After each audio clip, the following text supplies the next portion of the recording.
இந்த ஆம்புலன்ஸ் வரும்போது நீங்க நல்லா யோசிச்சு பாருங்க, பின்னு உழுவ முடியாத கூட்டங்க. அதுல ஆம்புலன்ஸ்க்காக நீங்க வழியை ஒதுக்குனீங்கன்னா எவ்வளவு ஸ்டாம்பீட் ஆகும்?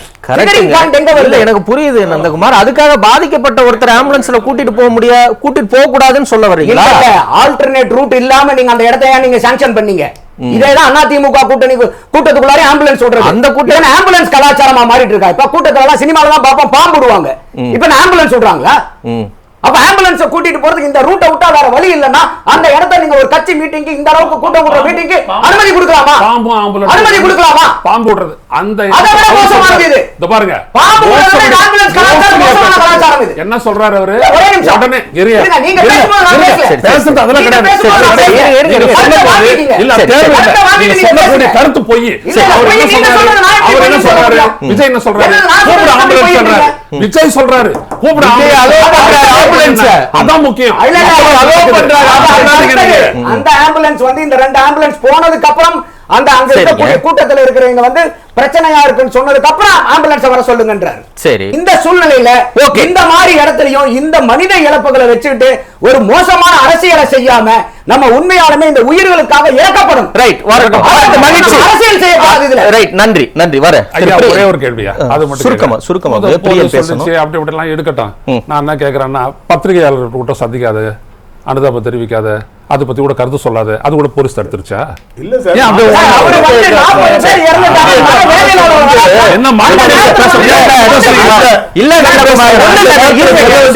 நீலாங்கர வீட்டு வாசல்ல வெளியே வந்து அங்க இருக்கக்கூடிய ஒரு 10 பத்திரிகையாளர்களை பார்த்து 40 உயிர்களை இழந்திருக்கிறோம், எனக்கு ரொம்ப வருத்தமா இருக்கு, ஆறுதல் சொல்ல நினைக்கிறேன், இரங்கல் தெரிவிக்கிறேன்.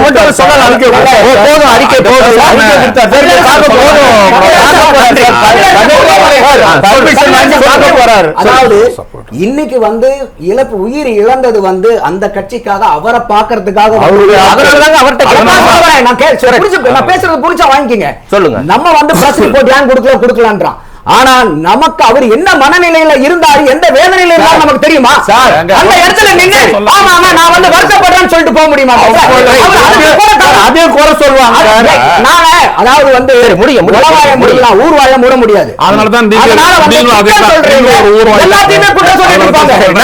நம்ம வந்து நடுநிலைமையா நின்று பார்க்கணும். சரி, அப்ப வந்து விஜய பிடிக்கலங்கிறதுக்காக அவர் மேல தூர்வாசி. யாருக்கும் விஜய் பிடிக்காம அவருடைய அரசியல் பார்வை, அவருடைய நடவடிக்கைகளை விமர்சனம் செய்யறாங்க. யாருக்கும் விஜய் மேல காழ்ப்புணர்வு கிடையாது.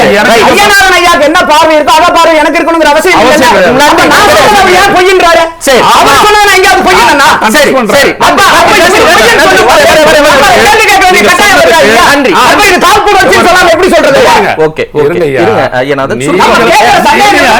நந்தகுமார்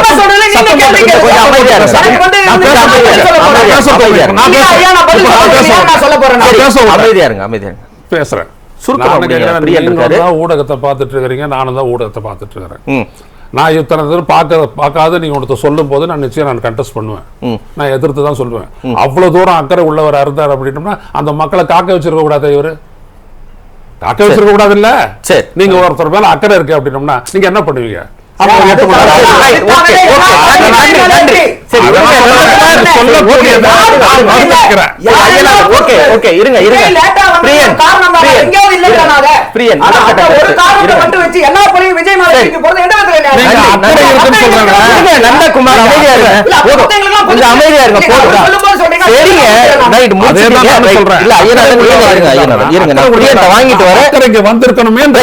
இப்ப வந்து எல்லாருமே போய் பாருங்க, அங்க வந்து எல்லா chief minister, deputy chief minister எல்லாமே வந்து கேக்குறாங்களே, ஏர்ஃபோர்ஸ் டெத்துக்கு வந்து இதே மாதிரி பேட்டி கொடுத்தாங்களா?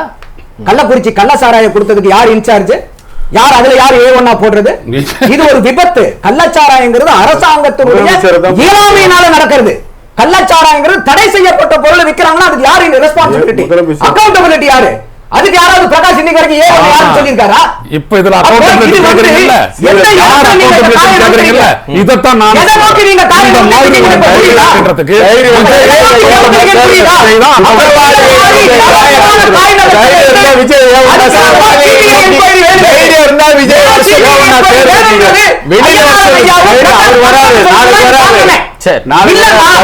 ஒண்ணுமே இல்லாம இந்த 1 நம்பர் கமிஷன் ரிப்போர்ட் ஐயா சொல்ற மாதிரி கூட சூப்பரா கொடுப்பாங்க. நடவடிக்கை எடுக்கலையே. என்ன பண்றது? சிபிஐ கிட்ட இருந்தா அந்த மாதிரி ஏமாத்த முடியுமா? முடியாதுல்ல. அதுக்குனால ஒரு ஆள் உட்கார்ந்து இருக்காங்கல்ல, அதுக்காக தான் சிபிஐ கேக்குறது. அப்ப எல்லாத்துலயும் பிரகாஷ் ஏவனுக்கு துடிச்சாரே கள்ளச்சாராய சாவுக்கு ஏவன் யாரு சார்? ஏர்போர்ட் சாவுக்கு யார் ஏவன்? அதேதான் சொல்றேன். இந்த மந்திரிமார்கள் போய் நெஞ்சல் சாமி ஏன் சார் அழுவுற? ஆமா, இன்னைக்கு அழுவுறீங்க இல்ல, அதுக்கு 68 உயிர் சார், 40 உயிர், அதே 68 உயிர் எவ்வளவு பெருசு? எல்லாம் பெருசு. இன்னொரு அமைச்சர் சார்ந்து அழுவுறாரு. முடிக்கிறீங்களா? இதே 68 சாவு சார். எதுக்காக? 1.5 மடங்கு சாவு சார். அதேதான்.